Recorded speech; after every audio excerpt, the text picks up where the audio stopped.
Apa kabar anak-anak?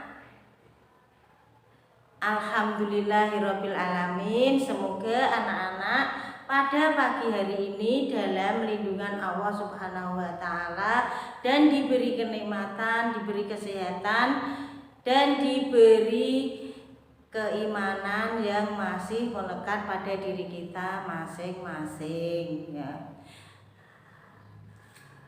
Anak-anak, dalam pembelajaran hari ini Ustazah mau pelajaran bab 10 yaitu tentang kisah keteladanan Wali Songo. Sebelum mulai pelajaran, marilah kita berdoa terlebih dahulu dengan membaca doa menuntut ilmu, agar dalam kita belajar diberi kemudahan dan diberi kelancaran dalam belajar. Mari tangannya kita angkat dan berdoa bersama-sama. A'udzu billahi minasyaitonir rajim. Bismillahirrahmanirrahim. Raditu billahi rabban wa bil islami dina wa bi muhammadin nabiyya wa rasulam. Rabbi zidni ilma warzuqni fahma. Amin ya rabbal alamin. Alhamdulillahirabbil alamin. Semoga pembelajaran hari ini dapat berjalan dengan lancar ya.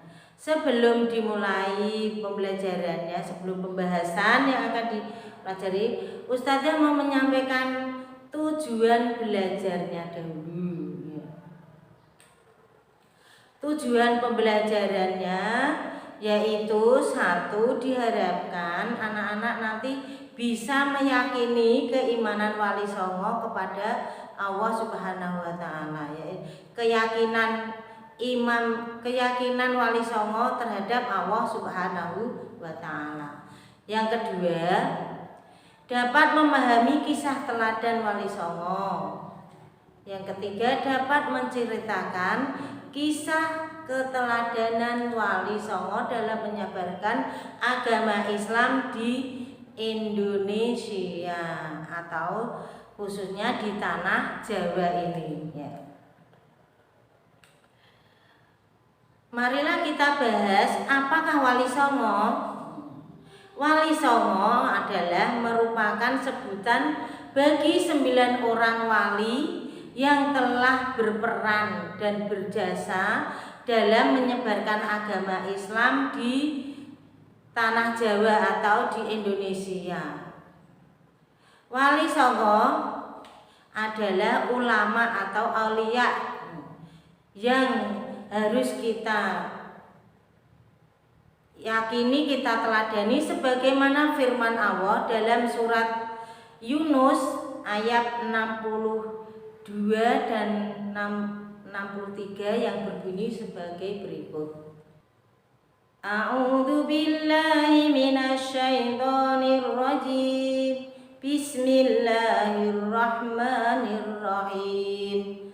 Ala inna awliya Allahu la khaufun alaihim wa la hum yahzanun. Alladzina amanu wa kanu yafnaun. Itu tadi surat Yunus 62 dan 63.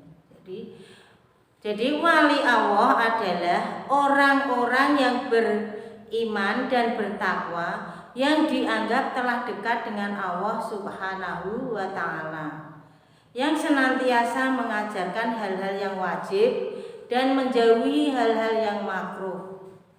Jumlah wali Allah yang menyebarkan agama Islam sangatlah banyak di Indonesia, khususnya di Pulau Jawa. Para wali yang terkenal adalah Wali Songo atau Wali 9. Wali Songo adalah 9 ulama yang merupakan pelopor dan pejuang pengembangan Islam di Pulau Jawa. Pada abad 15 masa Kesultanan Demak,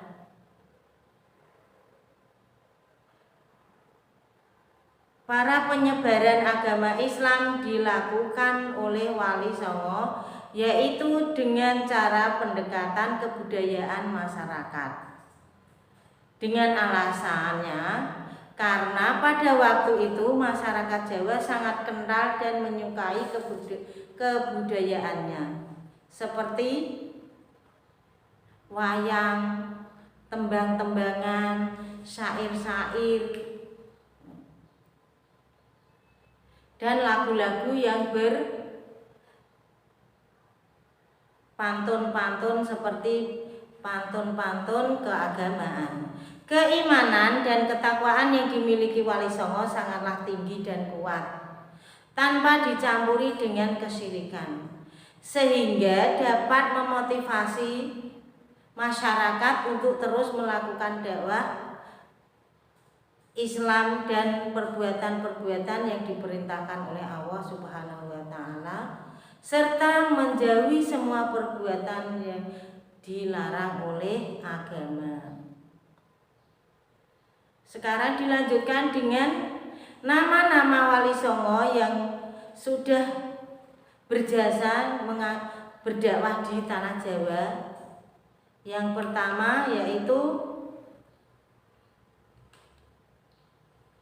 Sunan Gresik. Sunan Gresik atau Maulana Malik Ibrahim.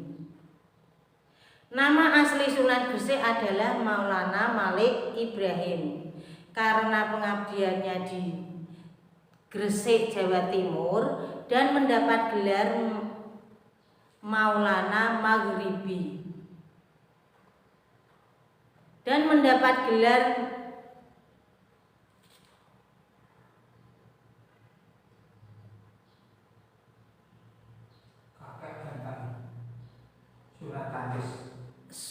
Sultan Tandes dan Kakek Bantal.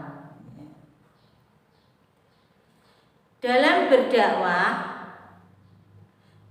dia mengadakan pendekatan dengan personal masyarakat Jawa dan memperkenalkan budi pekerti, tutur kata yang halus, lemah lembut, dan sopan santun, sehingga banyak rakyat yang masuk Islam. Dan dia membela masyarakat yang tertindas dari kekuasaan Majapahit.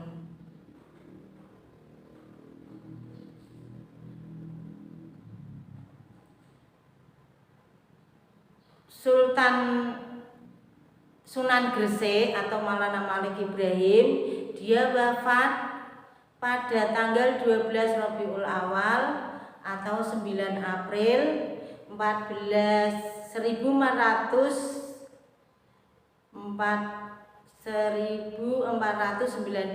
Masehi, dan dia dimakamkan di Gresik, jadi di Gunung Gresik sana. Yang selanjutnya yaitu Sunan Ampel. Sunan Ampel lahir pada tahun 1401 Masehi dengan nama kecil Raden Rahmat. Bapaknya Raden Campa, keponakan Raja Majapahit yang bernama Kertawijaya. Sunan Ampel merupakan pelanjut perjuangan Maulana Malik Ibrahim atau Sunan Giri yang sangat pandai. Beliau terkenal dengan ide-ide dan budaya lokal. Sunan Ampel masuk ke Pulau Jawa pada tahun 1443 Masehi. Sunan Ampel menikah dengan Nyai Ageng Manila, putri Bupati Tuban. Mereka menetap di Ampel Delta pemberian dari Raja Majapahit. Sunan Ampel mendirikan pondok pesantren juga mempunyai ajaran yang sangat dikenal dengan Moh Limo. Apa artinya Moh Limo? Artinya ora gelem atau tidak mau. Limo artinya perkara 5. Jadi maksudnya adalah tidak mau melakukan 5 perkara yang dilarang oleh agama atau oleh Allah Subhanahu wa Ta'ala. Yang pertama, moh main, artinya tidak mau berjudi main. Main itu berjudi. Maksudnya tidak bermain dengan temannya, jalan-jalan kemana atau bermain sepak bola, bukan seperti itu ya. Tapi maksudnya moh main itu tidak mau berjudi. Yang kedua, moh ngombe, tidak mau minum. Maksudnya tidak mau minum itu bukan minum air putih, air es atau air susu, tetapi tidak mau minum minuman yang memabukkan. Yang ketiga, moh madat. Madat itu kalau dalam bahasa Indonesia merokok, tidak mau minum dan tidak mau menghisap candu atau ganja. Bukan merokok yang rokok jisamsu atau gudang garam seperti itu ya, tetapi merokok yang menghisap ganja atau candu yang memabukkan. Yang keempat, moh madon.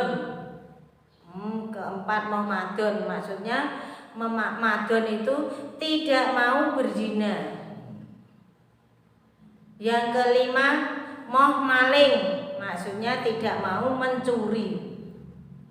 Sunan Ampel meninggal dan dimakamkan di Ampel Delta, Surabaya. Sampai sekarang makamnya masih bisa kita lihat atau kita bisa menziarahi ke sana.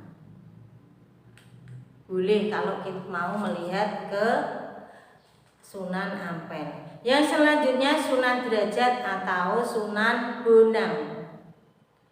Nama aslinya adalah Raden Magdum Ibrahim. Beliau adalah putra dari Sunan Ampel. Sunan Bonang terkenal sebagai ahli ilmu kalam dan tauhid. Dan Sunan Bonang juga menguasai ilmu fikih, ilmu usuluddin, ilmu tasawuf, dan ilmu sastra, seni, dan arsitektur. Dia sangat ahli dalam bidang seperti itu. Sunan Bonang lahir pada tahun 1450 Masehi dan dia belajar agama Islam di pesantren bapaknya yaitu Ampel Delta, Surabaya. Tetapi dia berkelana ke Lasem, Jawa Timur dan mendirikan pondok pesantren dengan sebutan Watu Layar di Bonang. Dalam menyebarkan agama Islam, Sunan Bonang menggunakan alat kesenian yaitu bonang. Alat tersebut ditabuh dengan diiringi lagu-lagu yang berupa pantun yang bernafaskan keagamaan. Sunan Bonang berhasil mengubah lagu gending sekaten dan mocopat yaitu tembang mijil dan tembang tombo ati.